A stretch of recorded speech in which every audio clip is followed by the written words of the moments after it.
Buenas tardes a todos. Mi nombre es Fernando Calderón. Soy ingeniero de organización industrial. Dirijo la empresa Escuela de Lean Management, cuya sede está aquí en Sevilla. Somos una empresa de consultoría y formación con más de 25 años de experiencia en el mundo de estrategia y operaciones para la mejora de la capacidad y el rendimiento. Y somos colaboradores de la Cámara en formación in company. Hoy, dentro del área de formación del Plan Impulso Plus de la Cámara, realizamos esta jornada de fundamentos de la metodología Lean para mejorar la rentabilidad y el rendimiento, que tiene una segunda sesión prevista para dentro de un mes y de las que os informaré al terminar. Es una especie de capítulo primero que tiene un segundo. Como sabéis, el Plan Impulso Plus de la Cámara recoge herramientas disponibles a través de un entorno digital para acompañar a las empresas y profesionales en esta crisis actual generada por el COVID-19. Por ello, les invitamos que hagan uso de las mismas de forma totalmente gratuita y que tienen disponibles en la página web de la Cámara, que encontrarán el acceso con total facilidad.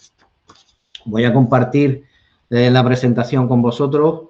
Voy a intentar hacer pensar un poquito, a ver si lo consigo, pero sobre todo haceros pensar no solamente por algún pequeño ejercicio rápido que vamos a hacer y cuyas soluciones vais a ver, sino también, os decía, para que intentéis sacarle el mayor provecho posible para la mejora de vuestras organizaciones a lo que os voy a comentar, ¿no? Bueno, por el nombre de mi empresa, Escuela de Lean, os podéis imaginar que la base de todo lo que hacemos se sustenta en los principios de esta metodología, y esto lo hacemos desde hace 12 años, convencido de que no hace más que descubrir tesoros, que es como nos gusta llamarlo en la escuela, descubrir tesoros en las empresas que están escondidos y que producen mejoras significativas y muy importantes del rendimiento y de la productividad, con independencia del sector de actividad que sea el vuestro. Así que os animo que si tenéis también alguna duda sobre posibilidad de aplicación, pues tenéis al final de la sesión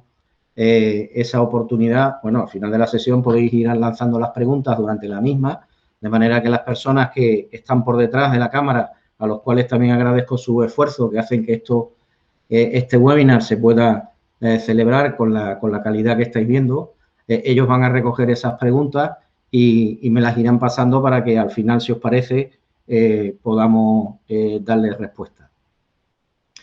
Bueno, en estos 30-35 minutos de exposición, luego esos 10 previstos para preguntas, vamos a ver esos 3 elementos principales que ahí tenéis: los orígenes de la metodología, que es un elemento al que nosotros le damos especial importancia porque sobre el Lean hay mucha leyenda y mucha información en Internet. Bueno, esto pasa con cualquier otra cosa, ¿no? Y hay veces que se encuentran algunos enfoques que no son todos lo acertados y lo consistentes que debieran, ¿no? Y algunos detallitos que creo que son relevantes para entender todo lo que viene después, ¿no?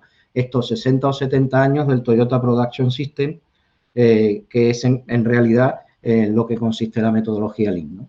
Para explicar rápido, tenemos un modo rápido que es el que vamos a ver para comprender las bases que sustentan toda la filosofía del pensamiento de la empresa Toyota desde el punto de vista de la eficiencia.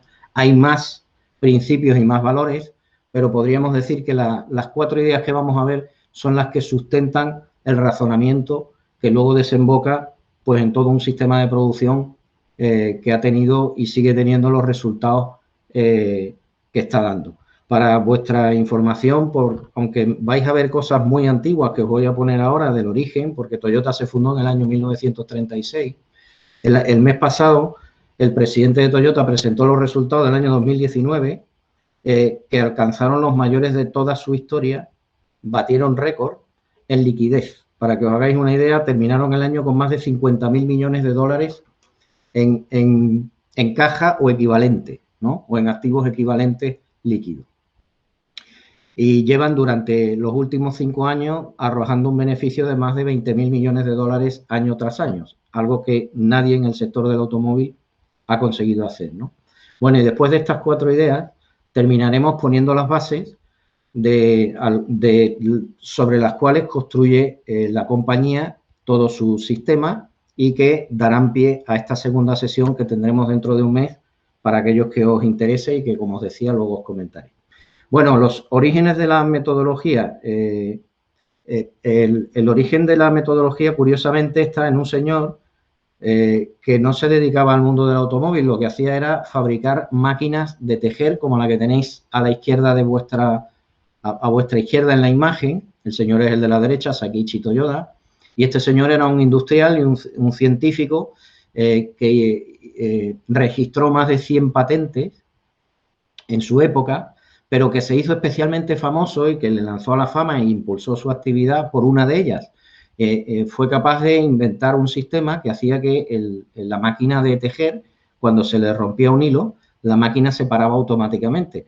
En lugar de seguir tejiendo una tela que luego iba a que volver a rehacer, deshacer y volverla a rehacer con la consiguiente pérdida de tiempo. Esto da origen a uno de los principios fundamentales que hay en la metodología, pero que hoy no os voy a hablar de él. El caso es que este señor, esa empresa empezó a ir muy bien, vendía máquinas de tejer gracias a esta máquina que paraba sola en todo el mundo, era líder mundial y como consecuencia de su actividad, pues viajaba a los Estados Unidos con relativa frecuencia. Pero tras uno de esos viajes, pues a su hijo, al que también tenéis ahora a la derecha en la pantalla, pues le dijo, el futuro está en el mundo del automóvil. Tenemos que dejar lo que estamos haciendo, vender la patente de la máquina, que tenía muchos novios en aquel entonces, especialmente del Reino Unido, que era el líder mundial en el sector textil de la época, vender la patente, invertir todo lo que saquemos en desarrollar la industria del automóvil en Japón. Fijaros, tenía un poquito de prurito nacionalista, ¿no? El patriarca, por decirlo de alguna manera, Sakichi Toyoda, le movía un poco de orgullo nacional en el sentido de demostrar al mundo la valía y la capacidad del pueblo japonés, ¿no? Bueno, pues este acto, que alguien lo denominó, que ahora lo veremos, un acto de visionario y lleno de valentía, alguien puede pensar que a la empresa no le iba bien, no es así, ya os decía, tenía una cartera de pedidos muy grande pendiente de atender y los señores, no sin sus dificultades para convencer a los socios de la época, decidieron efectivamente vender la patente de esa máquina e invertir los $500.000 de la época que sacaron en el año 1929-1930 en desarrollar la industria del automóvil. Es verdad que este señor vio una ventaja porque le encontró mucho parecido al funcionamiento del motor del vehículo, esa transmisión de bielas y ejes, a el sistema mecánico que las máquinas que ellos hacían tenían. Entonces eso le parecía que era una ventaja que los podía colocar en una buena situación. Donde encontró un reto principal era en el motor de combustión, especialmente porque en Japón ni tan siquiera había un sitio donde estudiar metalurgia. Y entre otras cosas, parte de ese dinero lo dedicaron a desarrollar una universidad que formara ingenieros que fueran alimentando a su compañía, ¿no? De tal modo que en 1936, como os decía, fundan definitivamente la compañía y empiezan a crecer. Claro, en 1936, 3 años después, empieza la Segunda Guerra Mundial, Japón entra en disputa con Estados Unidos, en 1945 termina la guerra, Japón asolado. Y a Toyota esto le cruza de través. El país arruinado y la industria, pues os podéis imaginar cómo estaba. Entonces, dentro de los acuerdos que Estados Unidos firmó con Japón, de aquí viene un poco la fama de los japoneses copiando, pues se le abrió las puertas de las industrias estadounidenses a los japoneses para que aprendieran y levantaran de nuevo su industria. Y claro, estos señores de Toyota fueron también a Estados Unidos y lo que se encontraron pues son cosas como la que veis en la imagen, ¿no? Fijaros en la profundidad de la imagen que se ven colas de avión, alerones hasta casi que el infinito, ¿no? Tener en cuenta que al final de la Segunda Guerra Mundial, en Estados Unidos, una fábrica de estas sacaba un bombardero por la puerta cada 40 segundos, ¿no?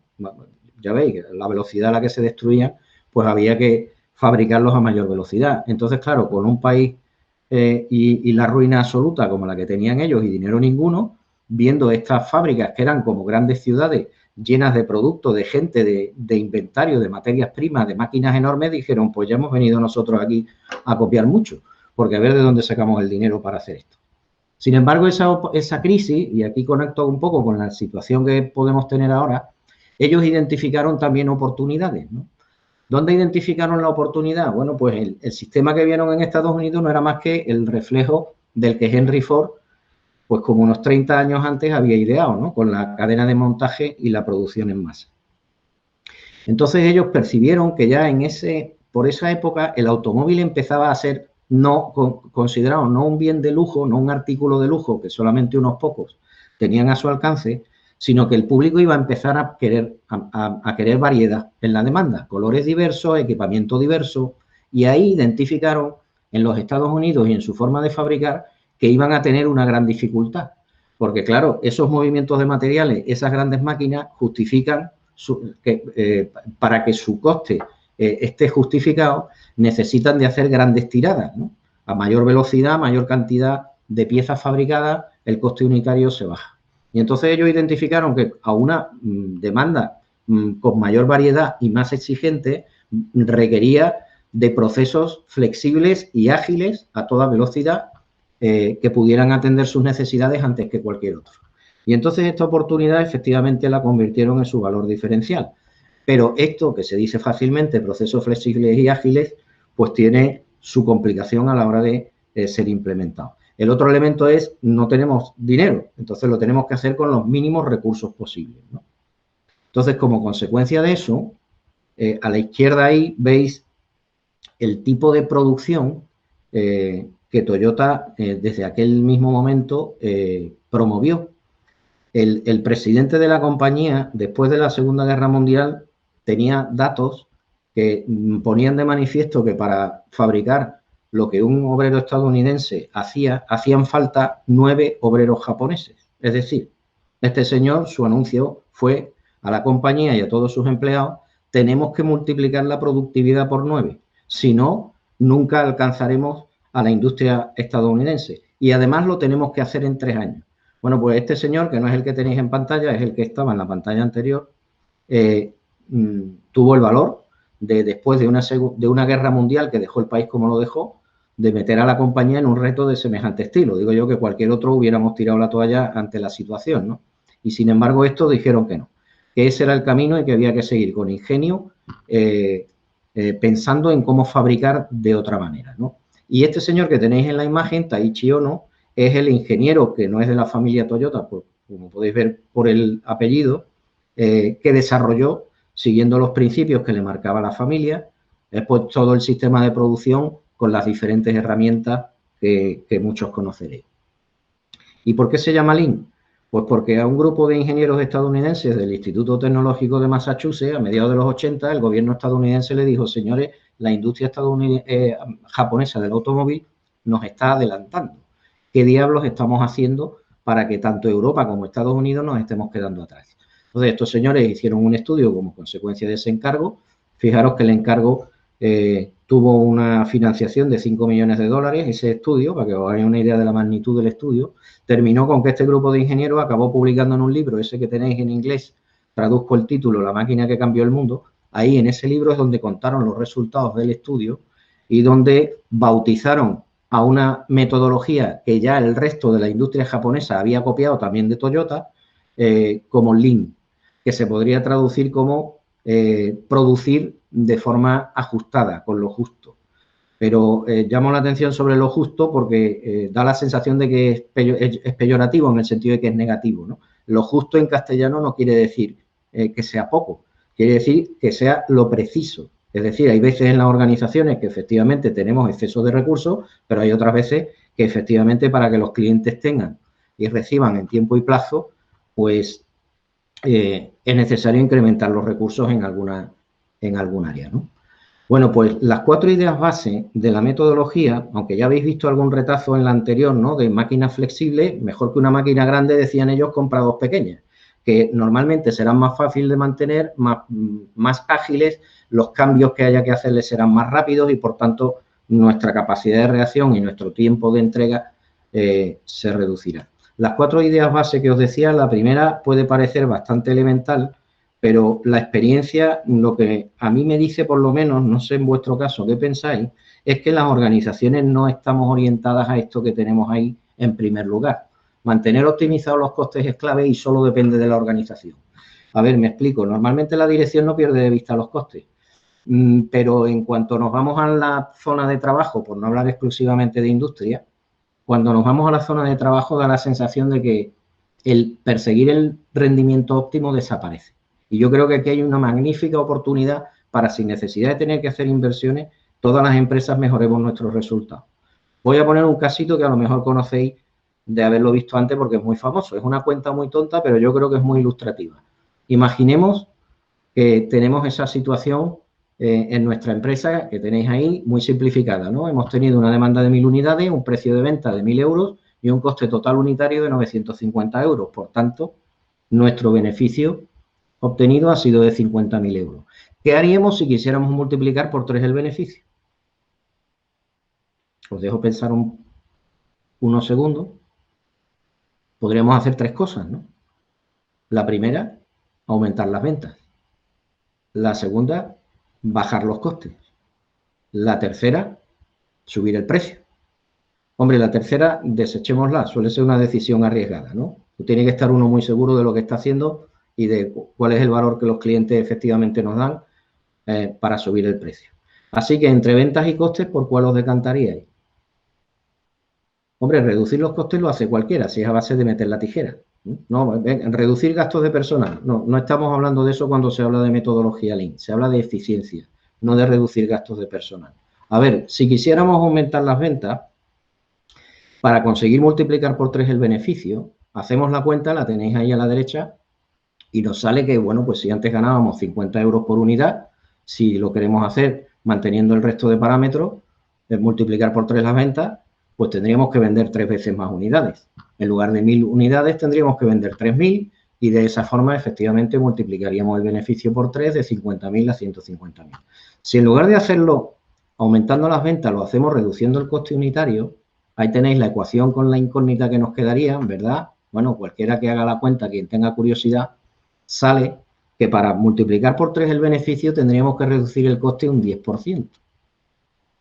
Digo yo que la diferencia de esfuerzo, aunque esto sea una cuenta sencilla y alguien pueda decir, y la influencia del coste variable, bien, es verdad, no es exacta, le faltan datos, pero la diferencia es tan grande, es como 3 veces más esfuerzo multiplicando, o sea, si nos vamos por la decisión de las ventas, que el esfuerzo que requiere el disminuir los costes para llegar al mismo sitio, ¿no? Hombre, un gerente diría, que es lo que nos dicen siempre, pues hagamos las dos cosas, ¿no? Como es normal. Pero no perdamos de vista que si cada vez que optimicemos el coste, el impacto que estamos teniendo en la venta es mucho mayor que si actuamos exclusivamente sobre el equipo comercial. Y además a la venta le pasa otro pequeño detalle, que al final la decisión no depende de nosotros. Y sin embargo en el coste sí. Bueno, alguien podría decir que alguna cuenta de resultados tiene un impacto importante, por ejemplo, del coste de una materia prima. El 60% de mi cuenta es el coste de la materia prima y el precio no lo pongo yo. Quitando estos casos que son muy raros, pues uno tiene capacidad normalmente de actuar al menos sobre el 70 o 80% de los costes que tiene. Luego, primera idea base, mantener optimizados los costes es clave y solo depende de la organización. Luego, los señores de Toyota siguen pensando y dicen, segunda idea, un proceso es tanto más eficiente cuanto menor sea el tiempo de proceso. Estáis viendo una gasolinera, imaginemos que somos los dueños de una gasolinera y estamos pensando en aumentar el número de surtidores. Oye, hay veces que se nos forman buenas colas, los clientes empiezan a protestar, está aumentando la demanda, damos un buen servicio, vamos a plantearnos aumentar el número de surtidores. Y un buen día alguien les dice, oye, ¿y os habéis planteado cambiar el proceso que seguís? No entiendo. Y entonces se cogen una serie de datos sobre la gasolinera, ¿no? Y aquí tenéis a la izquierda debajo el tiempo de estancia de un vehículo cuando está aparcado en un surtidor es de 14 minutos. Oye, ¿y qué pasa dentro de esos 14 minutos?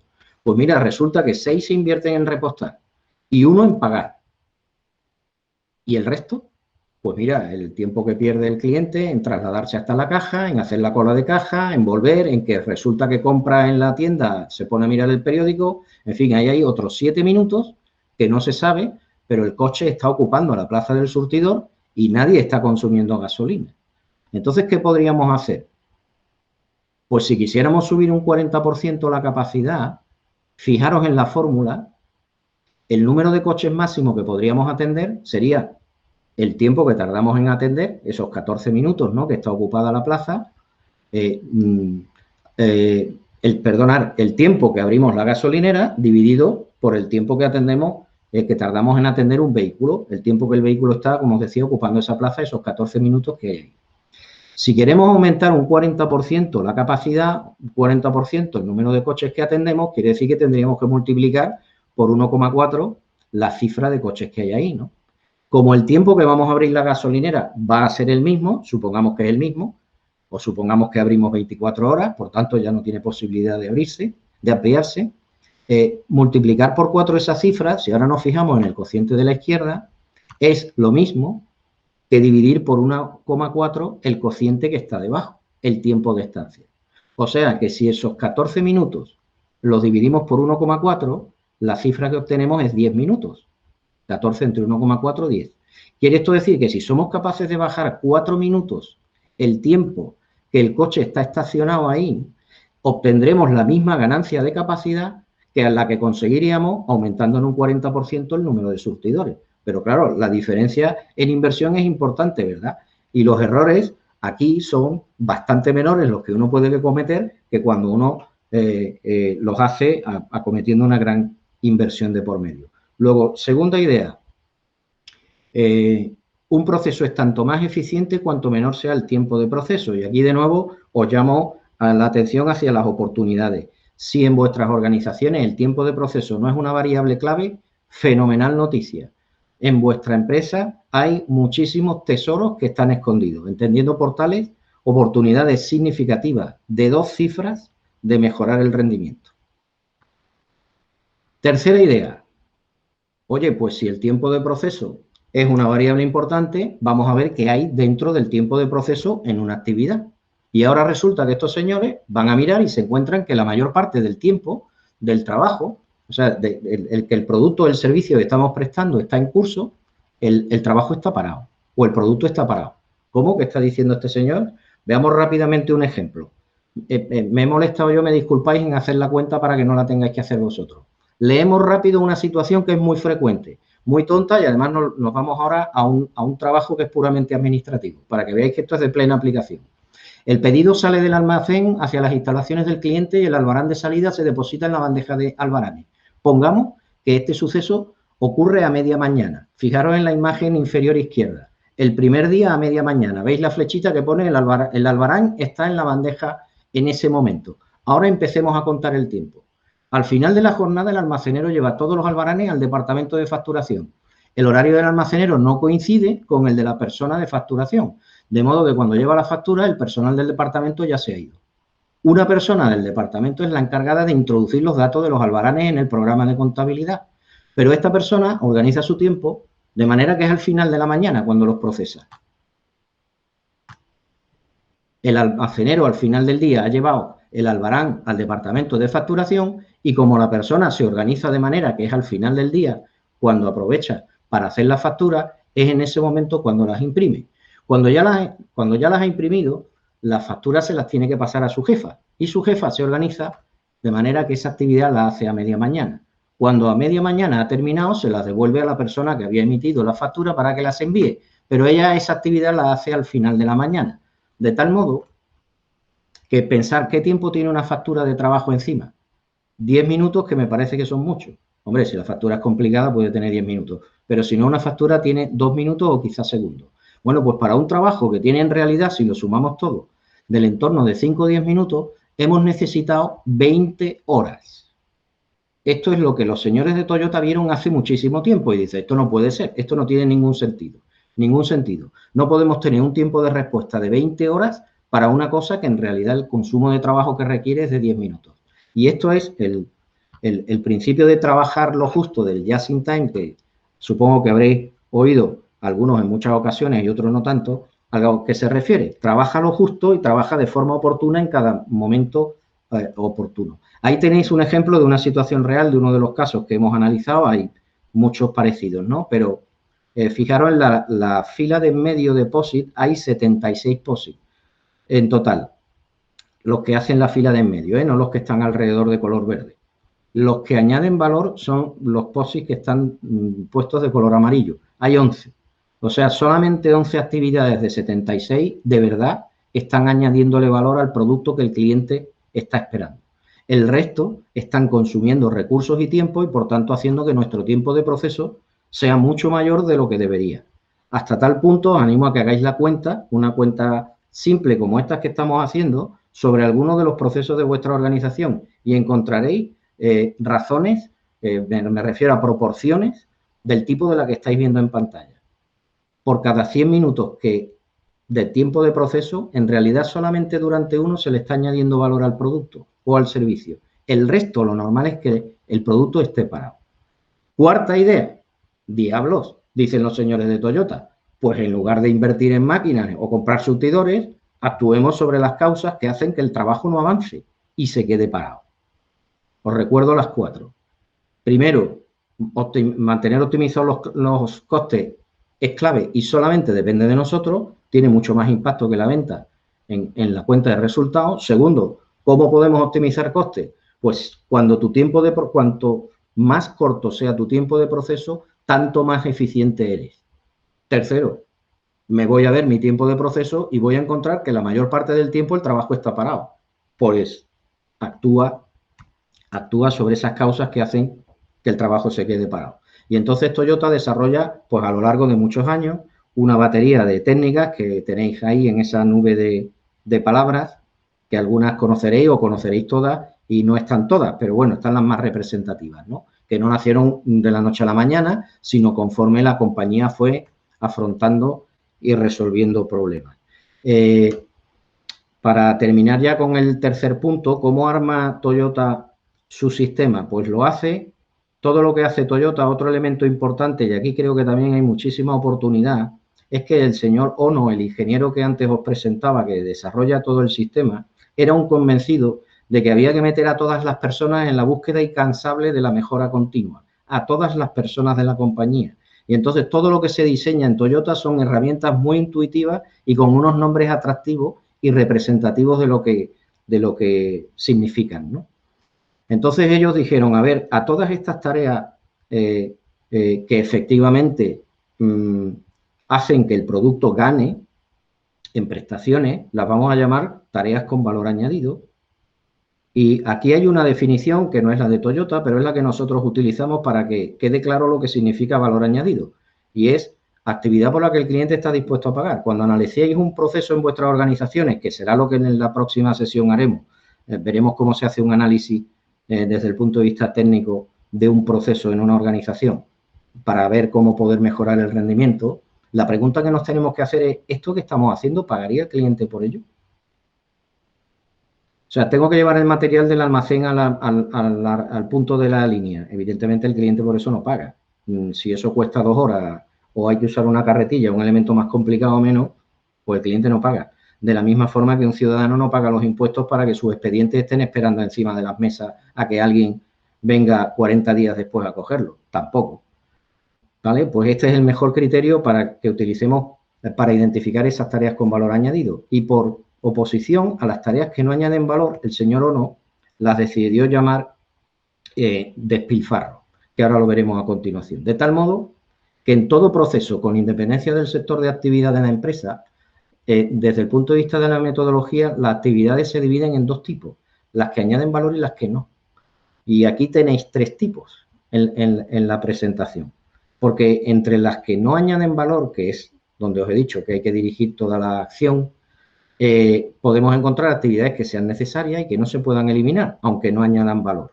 Por ejemplo, una reunión puede ser necesario hacerla, pero al cliente le importa poco para el trabajo o el producto que esté esperando.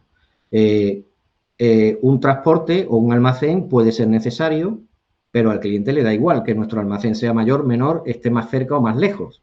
Entonces son actividades necesarias que a lo mejor no se pueden eliminar. Hay otras muchas actividades que hacemos en las organizaciones que ni añaden valor y además que se pueden eliminar. Entonces, estas serían las primeras sobre las que actuar porque son las más fáciles y las más rápidas de eliminar. Sobre las segundas, lo que tenemos que intentar hacer es dedicarle menor la menor cantidad de recursos posibles, ¿no? Y las que añaden valor, normalmente en Lean decimos que son las que no hay que tocar, porque esas son las soluciones fáciles, ¿no? Resolver los problemas a base de dinero lo hace cualquiera, para eso no hace falta ser jefe. Lo único que hace falta es tener dinero en el bolsillo. O sea, si el problema se resuelve a base de más recursos o de más máquinas, yo haría siempre la pregunta que le hacemos a nuestros clientes, y es, ¿tú estás seguro de tener optimizado tu proceso?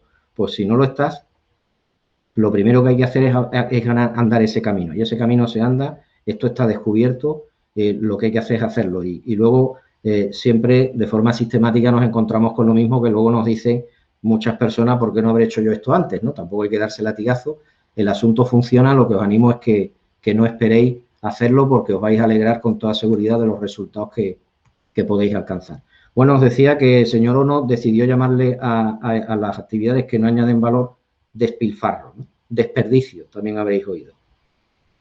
Pero dijo, no es suficiente con esto, démosle una guía a las personas para que les ayude a identificar cuándo se está produciendo despilfarro para que efectivamente lo pongan de manifiesto a toda velocidad. Y entonces los dividió en 7 tipos, ¿no? Decía que los despilfarros, la mayor parte de ellos encajan perfectamente en cualquiera de estos 7 tipos. Si habéis leído alguna cosa, buscáis en internet. No es raro que encontréis a alguien que dice que son 7 más 1, que son 8, porque a alguien después se le ha ocurrido que el talento y la pérdida de talento también es un desperdicio. Bueno, yo creo que eso es una filigrana, pero bueno, los originales de Toyota son 7 y son estos 7 que tenéis ahí, ¿no? Primero, la sobreproducción o el sobretrabajo, como prefiráis llamarlo. Nosotros la sobreproducción lo utilizamos en sector industrial. Cuando estamos en otro tipo de sector utilizamos la expresión del sobretrabajo, que no es más que hacer más cantidad de la que en ese momento te han pedido o hacerlo antes de la fecha de entrega que te han pedido. Cualquiera de las dos cosas es sobreproducir. ¿Y por qué es un despilfarro? Pues porque le estás dedicando recursos a una cosa que no hace falta en ese momento. Si a mí me han dicho produce 10 y aprovecho a que tengo los equipos arrancados para en lugar de hacer 10 hago 30, eso está justificado solamente en un caso. En el resto de ocasiones, pues estamos haciendo 20 productos de más que están detrayendo tiempo, está haciendo que el proceso y el plazo de entrega sea más largo, pudiendo no serlo, ¿no? Luego este es el primer tipo de despilfarro, la sobreproducción o el sobretrabajo. El segundo es más elemental, ¿no? El reprocesado. Aquí es donde viene lo de hacer las cosas bien a la primera y así el esfuerzo y el consumo se supone que es el mejor posible. No tener que repetir las cosas y de aquí pues surgen todas las técnicas de autocontrol, los famosos pokayokes también, que idean los señores de Toyota para evitar los errores a toda costa, etcétera, ¿no? El tercer tipo, las esperas. Las esperas es el despilfarro que yo diría que es el más abundante hoy por hoy, con diferencia. La mayor parte del tiempo del proceso lo que nos encontramos es como en el caso de la gasolinera, ¿no? Que se va a 14 minutos porque hay unas grandes esperas, no porque el proceso en realidad dure tanto. Y eliminar las esperas, buena parte de las ocasiones es relativamente fácil. Solamente hay que conseguir poner de acuerdo a las personas. Ojo, esto de poner de acuerdo a las personas es lo que no es tan fácil. Pero si uno consigue poner de acuerdo a las personas, lo que nosotros llamamos sincronizar tareas, sincronizar equipos y sincronizar procesos, pueden bajarse las esperas de forma drástica y, por tanto, también el tiempo de proceso de una forma importante. El cuarto tipo, el inventario, en realidad es una consecuencia del sobretrabajo, como estaréis pensando, porque, claro, si uno va a comprar y compra más cantidad de la que en ese momento hace falta, va a generar inventario. Si uno hace en un proceso determinado más trabajo del que en ese momento el cliente está pidiendo, el sobrante, el que hemos hecho de más, acabará en un almacén o acabará en un archivo con otros documentos o en espera de ser procesado, ¿no? En realidad es una consecuencia, pero ellos vieron como en aquel entonces el mayor riesgo desde el punto de vista financiero y económico que tenía una empresa si se sobredotaba de materia prima y de recursos que tenía que pagar cuando al final los coches, los clientes finales los iban a abonar y, por tanto, ellos a recibir el ingreso bastante tiempo después. Por tanto, el inventario tenía que estar muy contenido y le dieron su sitio como despilfarro específico a pesar de ser una consecuencia. Los dos siguientes los pongo a la vez porque, en el fondo, el origen es parecido, ¿no?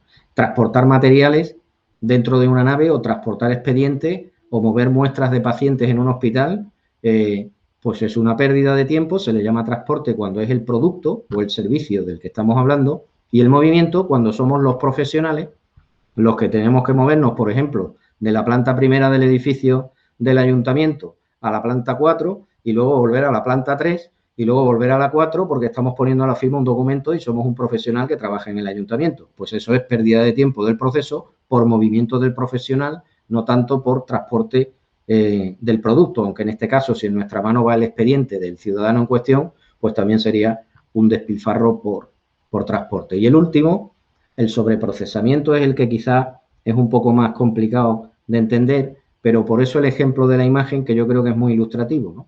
La pregunta es fácil. ¿Cuántas personas utilizamos el 100% de las funcionalidades que tiene cualquiera de nuestros teléfonos móviles? Y, sin embargo, pagamos por todas ellas. ¿Qué pasaría el día que salga algún fabricante, que ya alguno lo hay, que venda un teléfono que tenga justo lo que necesitamos? Pues lo normal es que lo pueda ofrecer a un precio bastante menor, puesto que tendrá un coste bastante menor.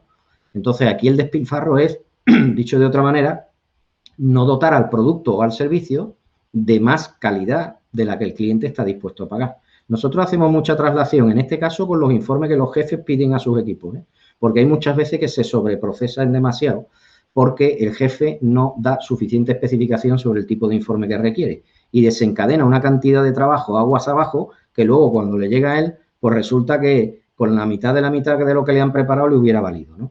La gente lo hace con mucho cariño porque no ha tenido otra indicación, le dedica un tiempo enorme a hacer un informe que luego resulta que cuando llega a manos del responsable, pues el responsable dice, tate, vaya paliza que se han pegado, ahora cualquiera les dice nada porque a mí me valía con la mitad de lo que han hecho, ¿no? Bueno, estos son los 7 despilfarros y los beneficios que, sin duda, las organizaciones que acometen y que adoptan la metodología en función de la intensidad con que lo hagan, mayor cantidad, mayor alcance y mayor impacto tendrá en los resultados. Pero ahí tenéis, desde, tiempo de proceso y de entrega que os decía, ganar en fiabilidad respecto a los clientes, no que yo no te pueda asegurar claro el plazo, te lo puedo ofrecer corto y además te lo ofrezco de manera que lo voy a cumplir siempre, ¿no? Capacidad de reacción gracias a la flexibilidad de la organización y de los procesos rápida. Acercar todo lo que se pueda, que los recursos en cada momento están haciendo lo que en cada momento hace falta, ni anticipando trabajos en exceso, ni tampoco haciendo más cantidad de la necesaria, trabajando con el inventario preciso, lo que normalmente lleva a necesitar menos superficie. Y esto es una característica habitual de las empresas que adoptan el Lean,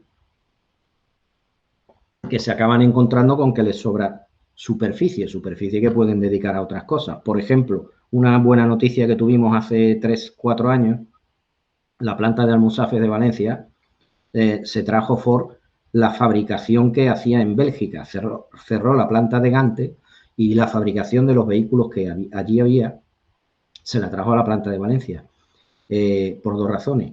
Una, porque fabrican muy bien en Valencia, tiene fama de ser de las mejores plantas a nivel mundial, y la segunda es porque tenía sitio. Y tenía sitio por todas las mejoras que desde hacía años venía cometiendo. Bueno, ya si os parece, damos paso a las preguntas para que no se me olvide. El próximo 2 de julio, como os decía, sobre estas bases haremos un ejemplo sobre cómo abordar un análisis y un proceso de mejora en una organización. Lo haremos pasito a paso para que veáis. Lo tenéis el 2 de julio a la misma hora que hoy, a las 5:30, para si os interesa, pues que os lo agendéis. Bueno, veo por aquí alguna pregunta que ha formulado alguna persona que dice, ¿por qué existen empresas de producción y o de servicios que siguen haciendo las cosas como siempre y no aplican estas metodologías tan eficientes? Hombre, yo diría afortunadamente, porque gracias a eso, por ejemplo, nosotros tenemos trabajo. Pero esta es una buena pregunta. Yo no tengo claro que sigan haciendo las cosas como siempre. Estoy seguro de que en todas las organizaciones y en todas las empresas las personas propietarias están siempre preocupadas por cómo hacerlo mejor. Luego, la cuestión probablemente es que no tengan suficiente conocimiento de la potencialidad que, por ejemplo, tiene Lean y, por ejemplo, se estén yendo a otras cosas que a lo mejor por tendencias del mercado se escuchan más, ¿no? Por ejemplo, Industria 4.0. Nosotros tenemos clientes tenemos clientes que están acometiendo trabajos dentro de lo que podríamos entender la industria 4.0 y que, bueno, estamos trabajando con ellos en sentar las bases de la metodología Lean. O sea, por una parte, y esto creo que pasa en muchas organizaciones, por una parte se está apuntando a la innovación más innovadora con unos desembolsos muy grandes y quizá con unas apuestas y unos riesgos bastante mayores, y sin embargo no se está actuando sobre las bases de la mejora del rendimiento. También a este respecto, yo creo que hay otra oportunidad en las capacitaciones y en la tutorización que se hace de los mandos intermedios. En las organizaciones normalmente nombramos como mandos intermedios a un operario cualificado, un técnico cualificado que destaca. Y una vez nombrado, resuelto el problema. Y a las personas hay que tutorizarlas, acompañarlas, guiarlas y hacer que el rendimiento efectivamente forme parte de su cometido habitual, ¿no? Y nos encontramos un poco, yendo creo, al espíritu de la pregunta, con que al final el día a día se lo acaba llevando el de un mando intermedio las urgencias, ¿no? Bueno, esto también es una respuesta que damos mucho, no solamente los mandos intermedios, ¿no? Pero hay que hacer que eso forme parte el análisis del rendimiento de las actividades cotidianas, porque luego lo que dice la experiencia es que cuando las personas lo consiguen, encuentran grandes bolsas de tiempo.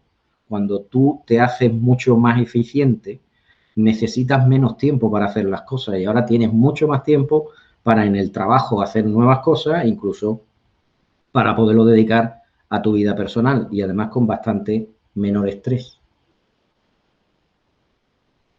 Bueno, parece que no hay más preguntas.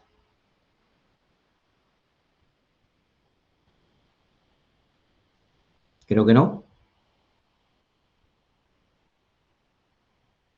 Bueno, pues muchísimas gracias por vuestro tiempo y por haber asistido a este webinar, y para aquellos que sigáis teniendo interés, pues quedáis emplazados no solamente para todos los que diariamente está organizando la Cámara, sino para este en concreto, para mostraros cómo efectivamente poner en marcha un análisis y una mejora de un proceso de manera que acabéis aumentando la eficiencia o la capacidad.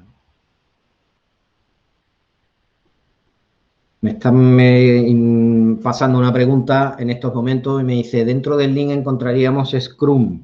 Uf.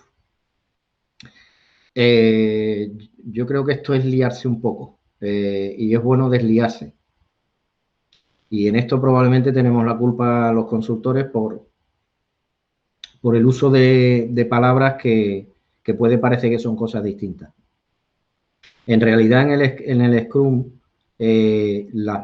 no es la única fuente, pero una de las fuentes donde bebe es la metodología Lean y los principios de la metodología Lean. Pero tiene otras cosas que son interesantes, que no están puramente dentro de la metodología Lean, pero que sí podríamos considerar dentro de la parte y los valores que se busca de ganancia de flexibilidad. Es lo que en el Scrum encontraríamos como lo que ellos llaman agilidad, ¿no? Son cosas parecidas, pero en realidad Scrum desarrolla una metodología específica de gestión de equipos que no está propiamente contemplada así en la metodología Lean, pero bueno, son perfectamente complementarias. Nosotros estamos trabajando con empresas de desarrollo de software en donde estamos aplicando Lean, y para la gestión de algún tipo de trabajo en concreto, pues estamos haciéndolo también con Scrum, porque para determinados tipos de trabajo sometidos a mucha incertidumbre, el Scrum viene muy bien.